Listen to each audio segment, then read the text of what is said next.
Praise be to the name of the Lord. கர்த்தருடைய நாமத்துக்கு துதி உண்டாவதாக. Let us look at God's word. இந்த நாளிலும் கூட தேவனுடைய வார்த்தையை நோக்கி பார்ப்போம். Today I'm going to speak on the sermon titled The God of Noah is our God. நோவாவின் தேவன் நம்முடைய தேவன் என்கிற தலைப்பிலே இந்த நாளிலே நான் செய்தி உங்களுக்கு அளிக்க இருக்கிறேன். In the book of Genesis we read about the wickedness of human race. ஆதியாகம புஸ்தகத்திலே மனுகுலத்தின் பொல்லாங்கை குறித்து நாம் வாசிக்கிறோம்.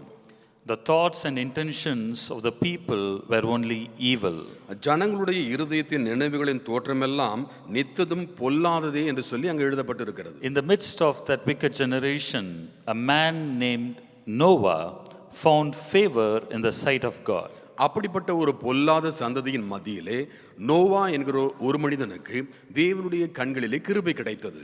Noah was upright and God fearing. Noah அவன் நீதிமானும் தேவனுக்கு பயந்தவனுமாய் இருந்தான். As a result, the Lord protected Noah and his family from the destruction which the Lord brought to them. அது நிமித்தம் தேவன் கொண்டு வந்த அந்த அழிவிலிருந்து நோவாவையும் அவனுடைய குடும்பத்தாரையும் கர்த்தர் ரட்சித்து காத்து கொண்டார். Today we are living in a world where sin and wickedness abound. இந்த நாளிலும் நாம் வாழ்ந்து கொண்டிருக்கிற இந்த உலகமானது பாவமும் பொல்லாங்கும் பெருகுகிற உலகமாக இருக்கிறது. We should not forget that the Lord has called us and chosen us so that we would make a difference in the world. இந்த உலகத்திலே ஒரு மாற்றத்தை ஒரு வித்தியாசத்தை உண்டு பண்ணும்படிக்கு தேவன் நம்மை தெரிந்து அழைத்து இருக்கிறார் என்பதை நாம் மறந்துவிடக்கூடாது. Just as Noah feared God and walked blamelessly before him, the Lord is calling us to live a life that will bring glory to him. Noah தேவனுக்கு பயந்து எந்த ஒரு தவறும் செய்யாதபடிக்கு தேவனுக்கு முன்பாக அவன் எப்படி வாழ்ந்தானோ அப்படியே நாமும் இந்த உலகத்திலே வாழ வேண்டும் என்று சொல்லி தேவன் நம்மை அழைத்திருக்கிறார். From the life of Noah we learn that our Lord is calling us to live a life of separation from this world.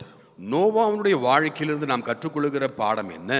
நாமும் கூட இந்த உலகத்தை விட்டு பிரித்தெடுக்கப்பட்ட ஒரு வாழ்க்கையை நாம் வாழ வேண்டும். The Lord is calling us to live a consecrated life unto God. நாம் தேவனுக்கு என்று சொல்லி பிரதிஷ்டை செய்யப்பட்ட ஒரு வாழ்க்கையை நாம் வாழ வேண்டும். The Lord is calling us to build our lives in Him and in His word. நாம் கர்த்தருக்குள்ளும் கர்த்தருடைய வார்த்தையிலும் நாம் கட்டப்பட வேண்டும் என்று சொல்லி தேவன் விரும்புகிறார். When we look at the life of Noah, we see the Lord's hand of guidance and protection upon him and his family. நோவாவினுடைய வாழ்க்கை நாம் பார்க்கும்பொழுது தேவனுடைய கரம் அவனையும் அவனுடைய குடும்பத்தையும் நடத்துகிறதையும் காக்கிறதையும் நம்மாலே காண முடிகிறது.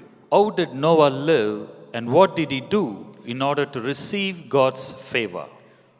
நோவா என்ன செய்தான், எப்படி வாழ்ந்தான், அது நிமித்தம் தேவனுடைய கிருபையை அவன் பெற்றுக்கொள்ளத்தக்கதாக அவன் செய்ததுதான் என்ன? Let us look at Genesis 7 and verse 1. ஆதியாகமம் 7ஆம் அதிகாரம் முதல் வசனத்தை பார்ப்போம்.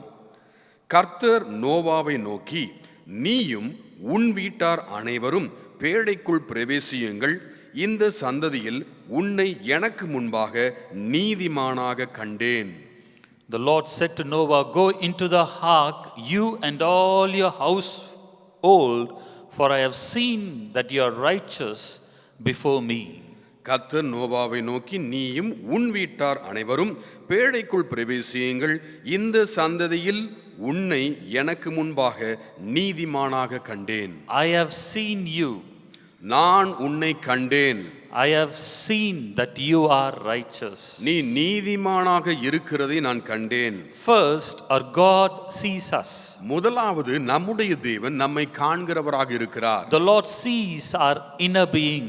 அவர் நம்முடைய உள்ளான மனுஷனை அவர் காண்கிறார். He sees our complete self inside and out.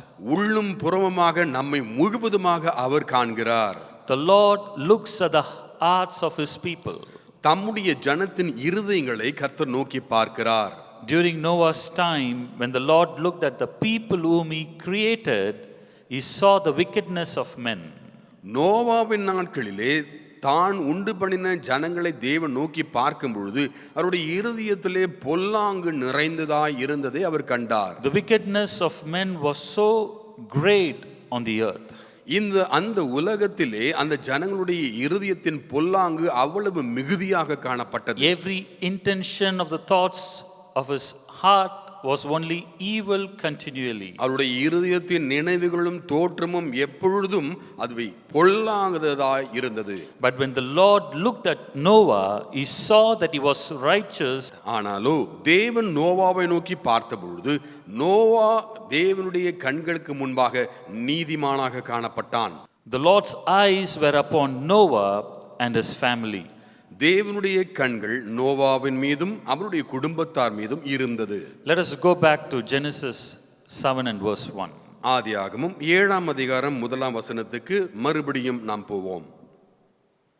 கர்த்தர் நோவாவை நோக்கி, நீயும் உன் வீட்டார் அனைவரும் பேழைக்குள் பிரவேசியுங்கள், இந்த சந்ததியில் உன்னை எனக்கு முன்பாக நீதிமானாக கண்டேன். The Lord said to Noah, go into the ark, you and your household. கர்த்தர் நோவாவை நோக்கி, நீயும் உன் வீட்டார் அனைவரும் பேழைக்குள் பிரவேசியுங்கள், இந்த சந்ததியில் உன்னை எனக்கு முன்பாக நீதிமானாக கண்டேன். Here we see God's direction upon him and his family. இந்த இடத்திலே தேவன் நோவாவுக்கும் நோவாவுடைய குடும்பத்திற்கும் வழி காண்பிக்கிறதை நாம் பார்க்கிறோம். God took him and his family to a place of shelter. It's a place of protection. ஒரு பாதுகாப்பும் ஒரு இருப்பிடமும் உள்ள ஒரு இடத்திற்கு தேவன் அவர்களை நடத்தினார். Let us look at Psalm 27 and verse 5. சங்கீதம் 27 5ஆம் வசனத்தை பார்ப்போம். தீங்கு நாளில் அவர் என்னை தம்முடைய கூடாரத்தில் மறைத்து என்னை தமது கூடார மறைவிலே ஒளித்து வைத்து என்னை கன்மலையின் மேல் உயர்த்துவார். For in the day of trouble he will keep me safe in his dwelling. தீங்கு நாளில் அவர் என்னை தம்முடைய கூடாரத்தில் மறைத்து. When the Lord saw Noah, he saw the destruction that was about to come to the earth. தேவன் நோவாவை நோக்கி பார்த்தபொழுது இந்த உலகத்துக்கு அழிவு வருகிறதை கண்டார். The Lord knew that people would perish if they rejected him. ஜனங்கள் தேவனை நிராகரிப்பார்கள் என்றால் இந்த உலகம் அழியும் என்பதை அவர் அறிந்திருந்தார். But when the Lord saw Noah, he prepared him and his family so that they would find shelter in the ark. ஆனாலோ நோவாவை தேவன் நோக்கி பார்த்த பொழுது அவனும் அவனுடைய குடும்பத்தாரும் ஒரு பேழைக்குள்ளே பாதுகாக்கப்படத்தக்கதாக அவர் தீர்மானித்தார். When the waters of the flood came and covered the earth, people were wiped out from the earth. இந்த உலகத்திலே ஜல பிரவாகம் உண்டாகி வெள்ளம் பெருக்கெடுத்து வந்த பொழுது உலகத்தில் இருக்கின்ற ஜனங்கள் எல்லோரும் அவர்கள் அழிந்து போனார்கள். The Lord sees people who are righteous and they will be protected. தேவன் நீதிமான்களை நோக்கி பார்க்கிறார், அப்படிப்பட்டவர்களை கர்த்தர் காக்கிறார். Not only did the Lord see Noah and his family, the Lord saw the generations that would come through his lineage. நோவாவும் அவனுடைய குடும்பத்தாரை மாத்திரம் அவர் நோக்கி பார்க்கவில்லை, அவன் மூலமாக வரப்போகிற சந்ததியும் கர்த்தர் கண்டார். The Lord ensured that Noah's seed continued on the earth even after the flood. அந்த வெள்ளத்துக்கு பிறகும் கூட நோவாவுடைய சந்ததி தொடர்ந்து அது பெருக வேண்டும் என்று சொல்லி அவர் விரும்பி அதை கண்டார். What do we learn from the scriptures? ஆக இந்த வசனத்தின் மூலமாக நாம் கற்றுக்கொள்கிற காரியம் என்ன? The Lord sees each one of us. கர்த்தர் நம் ஒவ்வொருவரையும் நோக்கி பார்க்கிறார். The Lord looks at our lives and our hearts. கர்த்தர் நம்முடைய வாழ்க்கையும் நம்முடைய இருதயத்தையும் காண்கிறார். When the Lord sees that we are righteous and God-fearing, we will surely receive his blessing and his protection, not just for our family, but also for our descendants. நாம் தேவனுக்கு பயப்படுகிறவர்களும் நீதிமான்களுமாய் இருக்கும் பொழுது கர்த்தர் நம்மை கண்டு நமக்கு மாத்திரமல்ல நம்முடைய குடும்பத்திற்கும் நம் வருகிற சந்ததியும் அவர் காத்து நடத்த வல்லவராக இருக்கிறார். The Lord will protect us from destruction and the storms of life. வாழ்க்கையிலே வருகிற எல்லா விதமான அழிவிற்கும் ஆபத்திற்கும் நம்மை விலக்கி காப்பார். God hates sin and wickedness. தேவன் பாவத்தையும் பொல்லாங்கையும் அவர் வெறுக்கிறார். Let us not allow those things to reside in our lives. அப்படிப்பட்ட காரியங்கள் நம்முடைய வாழ்க்கையிலே அது நிலை கொண்டு இருக்க நாம் அனுமதிக்க கூடாது. There is a story of a family whose house caught fire. ஒரு குடும்பத்தின் வீடு நெருப்பினாலே அது எரிந்த ஒரு கதை உண்டு. As each parent tried to grab a few belongings and a child's hand to get out of the house as quickly as possible, this little daughter, who was holding the father's hand, broke free from his grip and ran upstairs to get a teddy bear.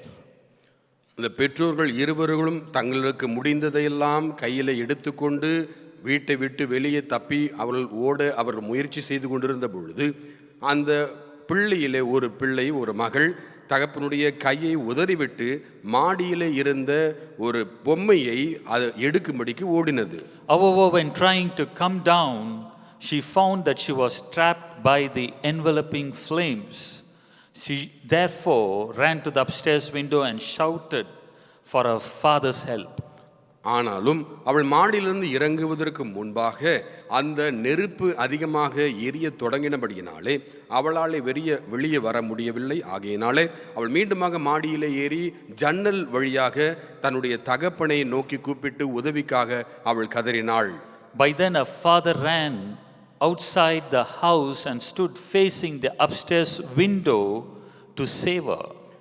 அதனூடாக தகப்பனும் கூட வெளியிலே சென்று அந்த ஜன்னலுக்கு முன்பாக நின்று அவளை காப்பாற்ற அவன் பார்த்து கொண்டிருந்தான்.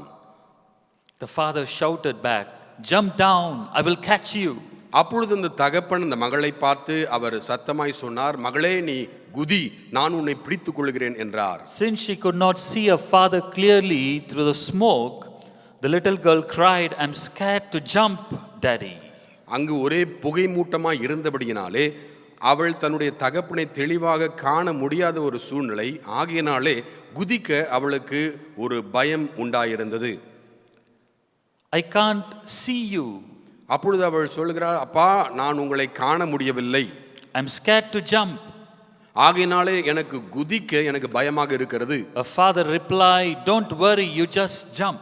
அப்பொழுது தகப்பன் சொன்னார், "நீ கவலைப்பட வேண்டாம், நீ குதி, நான் பார்த்துக் கொள்கிறேன். I'm right under you and I will catch you. நான் உனக்கு நேர் கீழே இருக்கிறேன், நான் உன்னை பிடித்துக் கொள்வேன். Although you can't see me, I can see you.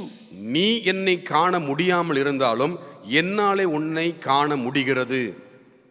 Our heavenly Father sees us at all times.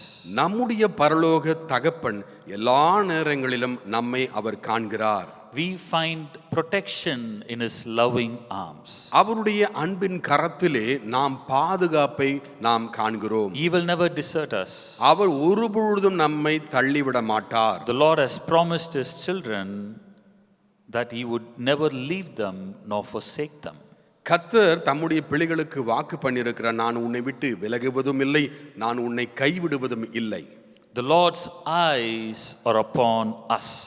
கர்த்தருடைய கண்கள் அவைகள் நம்மீது இருக்கிறது. The eyes of the Lord are upon us to guide us and protect us. நம்மை வழிநடத்தவும் நம்மை காக்கவும் கர்த்தருடைய கண் நம்மீது இருக்கிறது. The eyes of the Lord are on the righteous and those who fear him. நீதிமான்களும் தேவனுக்கு பயப்படுபவர்களும் மீது தேவனுடைய கண் பதிக்கப்பட்டிருக்கிறது. His eyes are open unto their prayers. அவர்களுடைய ஜெபத்திற்கு அவருடைய கண்கள் திறந்தவைகளாக இருக்கிறது. Our God sees us. முதலாவது நம்முடைய தேவன் நம்மை காண்கிறவராக இருக்கிறார். Second, இரண்டாவதாக our God reveals his purpose to his children. தேவன் தம்முடைய பிள்ளைகளுக்கு தம்முடைய நோக்கத்தை வெளிப்படுத்துகிறார். Let us look at Genesis chapter 6 verses 13, 14, 18 and 22. ஆதியாகமம் 6ஆம் அதிகாரம் 13, 14, 18, 22 இந்த வசனங்களை நாம் நோக்கி பார்ப்போம். அப்பொழுது தேவன் நோவாவை நோக்கி, மாம்சமான யாவரின் முடிவும் எனக்கு முன்பாக வந்தது. அவர்களாலே பூமி கொடுமையினால் நிறைந்தது. நான் அவர்களை பூமியோடும் கூட அழித்து போடுவேன். நீ கொப்பேர் மரத்தால் உனக்கு ஒரு பேழையை உண்டாக்கு. அந்த பேழையிலே அறைகளை உண்டு பண்ணி அதை உள்ளும் புறமுமாக கீழ்பூசு. உன்னுடனே உன் உடன்படிக்கையை ஏற்படுத்துவேன். நீயும் உன்னோடே கூட உன் குமாரரும் உன் மனைவியும் உன் குமாரனின் மனைவிகளும் பேழைக்குள் பிரவேசியுங்கள். நோவா அப்படியே செய்தான். தேவன் தனக்கு கட்டளையிட்டபடியெல்லாம் அவன் செய்து முடித்தான். When God revealed his purpose concerning Noah and his family, Noah believed the word and acted in obedience. நோவாவை குறித்தும் நோவாவினுடைய குடும்பத்தை குறித்தும் தேவன் வைத்திருந்த திட்டத்தை நோவாக்கு வெளிப்படுத்தின பொழுது நோவா அதை அப்படியே ஏற்று விசுவாசித்து கீழ்ப்படிந்து அதற்கேற்ற கிரிகளை அவன் நடப்பித்தான். Noah knew that God's purpose would prevail. தேவனுடைய நோக்கம் அது நிலைக்கும் என்பதை Noah அறிந்திருந்தான். Noah believed enough to act on God's word. தேவனுடைய வார்த்தையின்படி செய்ய நோவா தீர்மானித்து அவன் விசுவாசித்து செயல்பட்டான். Isaiah 14 and verse 24 says like this. ஏசாயா 14 அதிகாரம் 24வது வசனம் இப்படியாக சொல்லுகிறது. Surely as I have planned, so it will be. நான் நிர்ணயித்தபடியே நிலை நிற்கும். And as I have purposed, so it will happen. நான் நினைத்திருக்கிறபடியே நடக்கும். What the Lord has purposed to do will happen. தேவன் எதை நினைத்திருக்கிறாரோ அது அப்படியே நடக்கும். Man cannot stop God from doing what he wants to do. தேவன் செய்ய நினைக்கிறதை மனிதனாலே தடுத்து நிறுத்த முடியாது. The Bible says, who can change God's plan? தேவனுடைய திட்டத்தை யாராலே மாற்ற முடியும் என்று சொல்லி வேதம் கேட்கிறது. No one can change God's plans. தேவனுடைய திட்டங்களை ஒருவராலும் மாற்ற முடியாது. When the Lord wanted Noah to build an ark, தேவன் நோவா ஒரு பேழையை உண்டு பண்ண வேண்டும் என்று சொல்லி விரும்பின பொழுது Noah believed the word and started building it. Noah அந்த வார்த்தைகளை விசுவாசித்து அந்த பேழையை கட்டத் தொடங்கினான். Noah never wavered in believing God's word. தேவனுடைய வார்த்தை விசுவாசிப்பதிலே அவன் சற்றும் அவன் விலகி போகவில்லை. Some people have doubts when God tells them to do something new.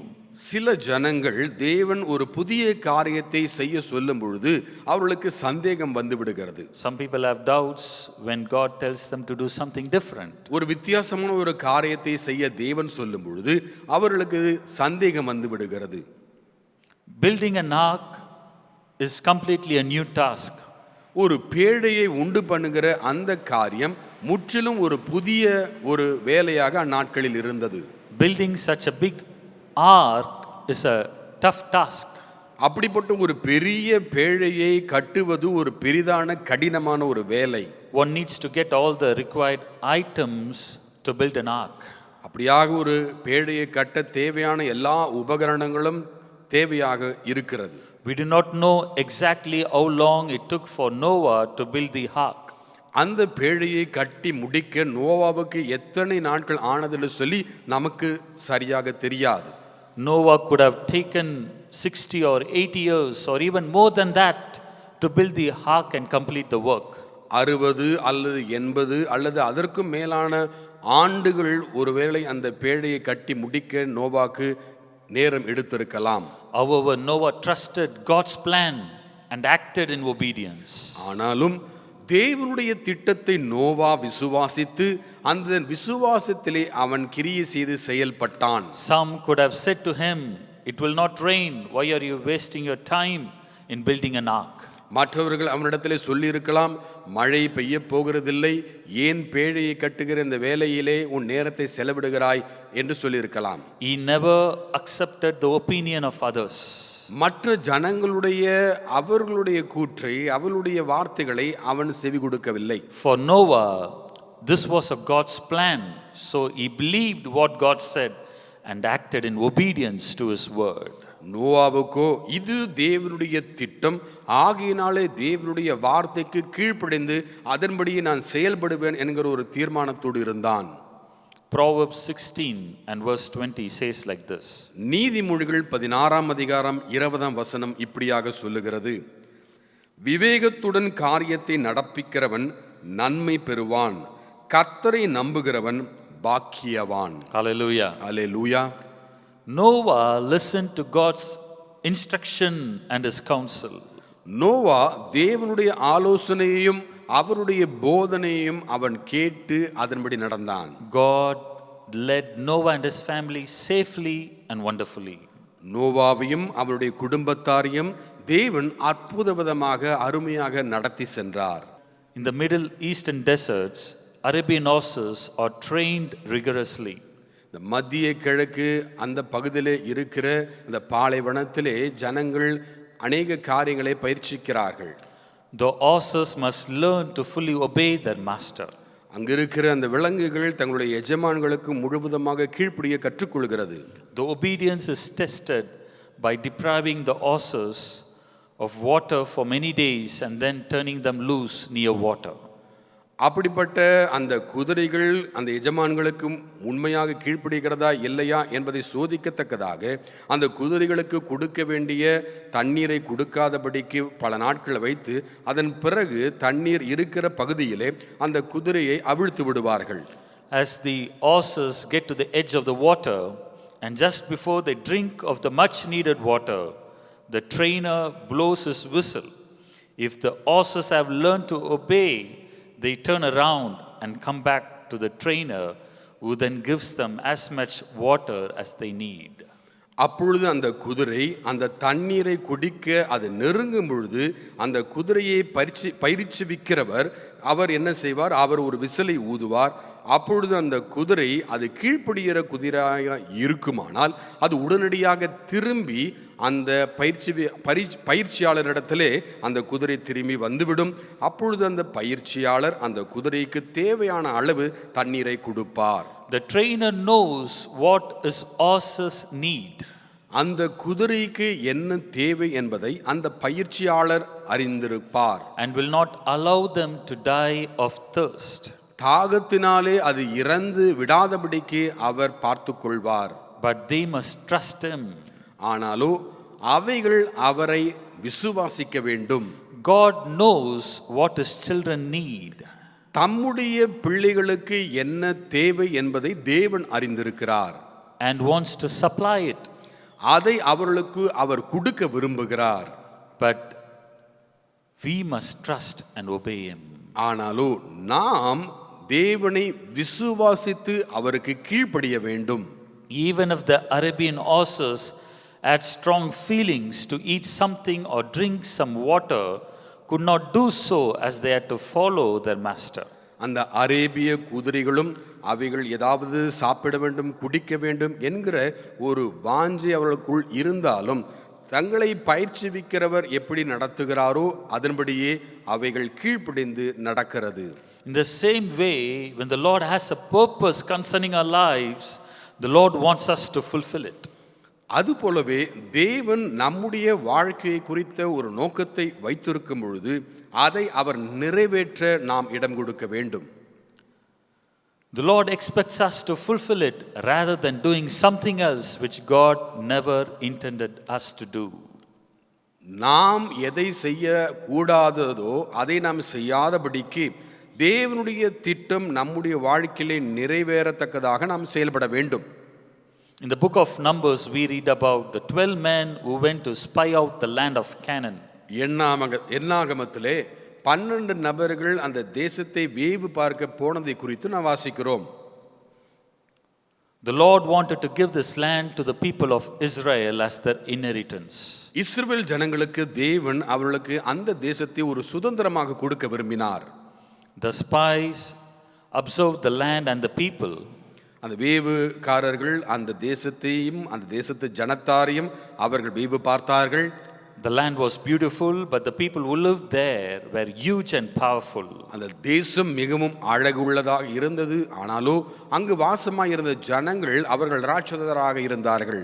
But when they came back with a report to give to Moses and the people, 10 of the spies spoke in fear concerning their inability to possess the land. அவர்கள் திரும்பி வந்து மோசேவுக்கும் இஸ்ரவேல் ஜனங்களுக்கும் அவர்கள் கண்டதை குறித்து அவர்கள் சொல்ல வந்த பொழுது 12 10 பேர் அவர்கள் பயத்தினாலே நிரம்பி அந்த தேசத்தை சுதந்திரிக்க கூடாத காரியங்களை அவர்கள் சொன்னார்கள். 10 of the spies had no faith that they would possess the land. அந்த 10 வேவுக்காரர்களுக்கு அந்த தேசத்தை அவர்கள் சுதந்திரிப்பார்கள் என்கிற நம்பிக்கையே இல்லாதிருந்தது. But two of the spies, namely Caleb and Joshua, spoke with confidence. ஆனாலும் மற்ற வேவு பார்க்க போன 2 பேர்களாகிய காலேபும் யோசுவாவும் அவர்கள் விசுவாச வார்த்தைகளை பேசி நாம் சுதந்திரிப்போம் என்று சொன்னார்கள். Caleb and Joshua were the two spies who brought back a good report. ஆக அந்த காலேபும் யோசுவா என்கிற அந்த 2 வேவுக்காரர்கள் நல்ல செய்தியை கொண்டு வந்தார்கள். And they believed that God would help them succeed. அவர்கள் என்ன விசுவாசித்தார்கள்? நாம் வெற்றி பெற தேவன் நமக்கு உதவி செய்வார் என்று விசுவாசித்தார்கள். Caleb and Joshua did not go along with the majority, but rather they believed what God had promised to do for them. ஆக காலேபும் யோசுவாவும் அங்கிருந்த அநேகருடைய வார்த்தையோடு கூட அவர்கள் சேர்ந்து போகாதபடிக்கு அவர்கள் தேவனுடைய வார்த்தையும் வாக்குத்தத்தத்தையும் விசுவாசித்து நாம் தேசத்தை சுதந்திரிப்போம் என்று சொல்லி நம்பினார்கள். They walked by faith and not by sight. அவர்கள் கண்டு அல்ல, அவர்கள் காணாமல் அவர்கள் விசுவாசிக்கிறவர்களாக இருந்தார்கள். Although it seemed impossible in the sight of men, it became possible for those who believed the word of the Lord. ஜனங்களுடைய கண்களிலே அது ஒரு கூடாத காரியமாய் இருந்தாலும் எவர்கள் தேவனுடைய வார்த்தை விசுவாசிக்கிறார்களோ அவர்களுக்கு அது கூடுகிறதாக முடிகிறது. Whose report are we going to believe? நாம் யாருடைய செய்தியை நாம் விசுவாசிக்க போகிறோம்? Are we going to believe what others say?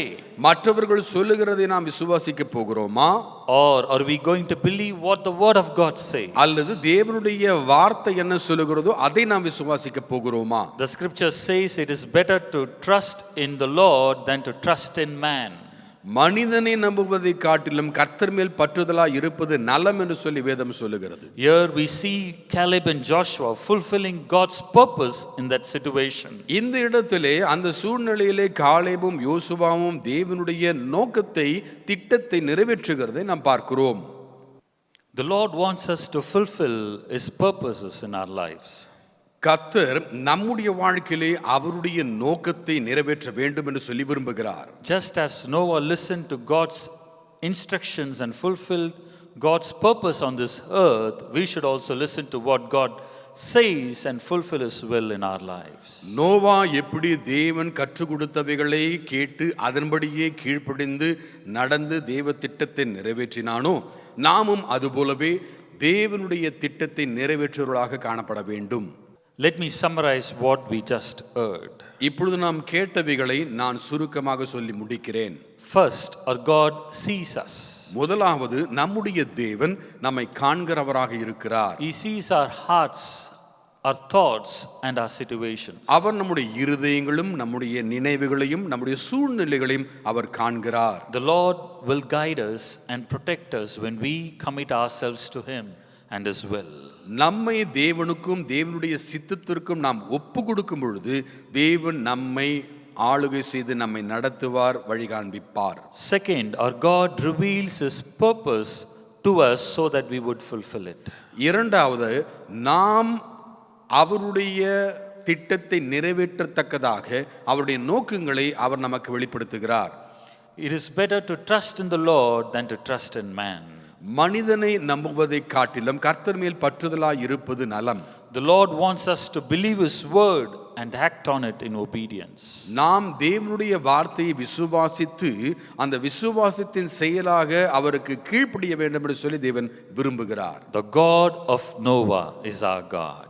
நோவாவின் தேவன் நம்முடைய தேவன். When we fear God and live according to his word, the Lord will lead us. நாம் தேவனுக்கு பயந்து தேவனுடைய வார்த்தையின்படி நாம் நடப்போமானால் தேவன் நம்மை நடத்துவார். Let us look to God in prayer. ஜெபத்திலே நாம் தேவனை நோக்கி பார்ப்போம். Our heavenly Father, we thank you and we praise you. எங்கள் பரலோக பிதாவே, உம்மை துதிக்கிறோம், உமக்கு நன்றிகளை ஏறெடுக்கிறோம். Thank you for your word. உம்முடைய வார்த்தைக்காக உமக்கு நன்றி. Thank you for the lessons we learned from the life of Noah. நோவாவின் வாழ்க்கை மூலமாக நாங்கள் கற்றுக்கொண்ட பாடங்களுக்காக உமக்கு நன்றி. The God of Noah is with us. நோவாவின் தேவன் அவர் நம்மோடு கூட இருக்கிறார். We pray for all those who have listened to your word. உம்முடைய வார்த்தையை கேட்டுக்கொண்டிருக்கிற யாவருக்காகவும் நாங்கள் ஜெபிக்கிறோம். Lord, we thank you that we have hope in you. கர்த்தாவே உம்மிலே எங்களுக்கு நம்பிக்கை உண்டு, அதற்காக உமக்கு நன்றி செலுத்துகிறோம். You're a God who sees us. நீர் எங்களை காண்கிற தேவன். Lord, you know our intentions, our thoughts, and our situations. எங்கள் எண்ணங்களையும் எங்கள் சிந்தைகளையும் எங்கள் சூழ்நிலைகளையும் கர்த்தர் அறிந்திருக்கிறீர். We commit everything into your hand. எல்லாவற்றையும் உம்முடைய கரங்களிலே நாங்கள் ஒப்பு கொடுத்து ஜெபிக்கிறோம். We pray that you will continue to lead your people. உம்முடைய ஜனங்களை நீ தொடர்ந்து நடத்தும்படிக்கு நாங்கள் ஜெபிக்கிறோம். Thank you, Father. நன்றி பிதாவே. You're a God who will reveal your purpose to us. உம்முடைய நோக்கத்தை நீர் எங்களுக்கு வெளிப்படுத்துகிற தேவனாய் இருக்கிறீர். Lord, we pray that you will reveal your purposes concerning your children. உம்முடைய ஜனங்களை குறித்து கர்த்தர் நீர் வைத்திருக்கிற நோக்கங்களை அவர்களுக்கு நீர் வெளிப்படுத்தும்படிக்கு நாங்கள் ஜெபிக்கிறோம். We pray that we will act according to what your word says. உம்முடைய வார்த்தை என்ன சொல்லுகிறதோ அப்படியே நாங்கள் நடக்க ஜெபிக்கிறோம். We pray that your children will see your glory. உம்முடைய ஜனங்கள், உம்முடைய பிள்ளைகள் உம்முடைய மகிமையை காண வேண்டும் என்று சொல்லி ஜெபிக்கிறோம். We give you all glory, all honor and praise. எல்லா துதி கன மகிமையையும் உமக்கே ஏறெடுக்கிறோம். In Jesus' name we pray. இயேசு கிறிஸ்துவின் நாமத்தினாலே நாங்கள் ஜெபிக்கிறோம் பிதாவே. Amen. Amen. May the grace of the Lord Jesus Christ கர்த்தராகிய இயேசு கிறிஸ்துவினுடைய கிருபையும் and love of the Father பிதாவுடைய அன்பும் and fellowship of the Holy Spirit பரிசுத்த ஆவியானவருடைய ஐக்கியமும் be with us now and forever. நாம் அனைவரோடும் கூட இன்றும் என்றும் சதா காலங்களிலும் நிலைத்து இருப்பதாக. Amen. ஆமென். என் ஆத்துமாவே கர்த்தரை ஸ்தோத்திரி, என் முழுவலுமே அவருடைய பரிசுத்த நாமத்தை ஸ்தோத்திரி. என் ஆத்துமாவே கர்த்தரை ஸ்தோத்திரி, கர்த்தர் செய்த சகல உபகாரங்களையும் மறவாதே. ஆமென்.